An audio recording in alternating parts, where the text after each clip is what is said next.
We're focusing on the best and the worst customer brands of 2013. Topping the list of the best brands, they include Panera, Toyota, Tesla, Domino's, and Lululemon. Chris Malone, welcome. Thanks very much. All right, so let's dive right in. First off, quick question. What makes for a best brand? Well, what we look for is a brand that has very consistent performance and very strong relationships with its customers that are evidenced by not having to rely a lot on price discounts and being really resistant to bad news and being able to overcome mistakes and failures over time. Okay, so let's dive right in. First off, Panera Bread. Why?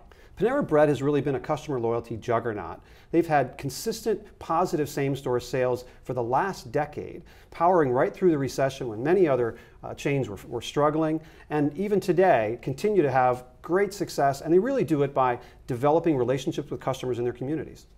Okay, jumping to Toyota. Toyota is a terrific turnaround story.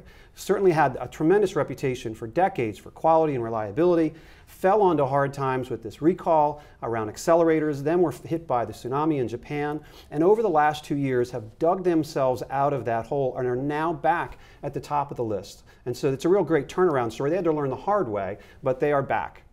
Okay, and sticking with cars, Tesla. Despite those fires, you say it is a best brand. Yeah, surprisingly, they're showing a lot of resistance and resilience despite all of this bad news, the NTSB investigation around the fires. Their customers are enthusiastic as ever, far ahead of other electric car makers in terms of customer loyalty. And we only have about 15 or 20 seconds. We have Domino's and Lululemon. Domino's is another story in the making, similar to Panera. They came back from the recession very strong, really humanized their brand. And Lululemon, a surprise for me, is that they haven't been much worse off. With all the bad news, still 20% growth and 5% same-store sales in the third quarter. And Lulu?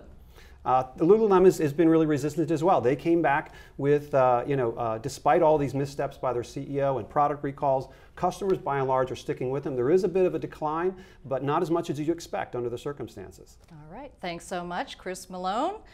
Those are the best brands of 2013.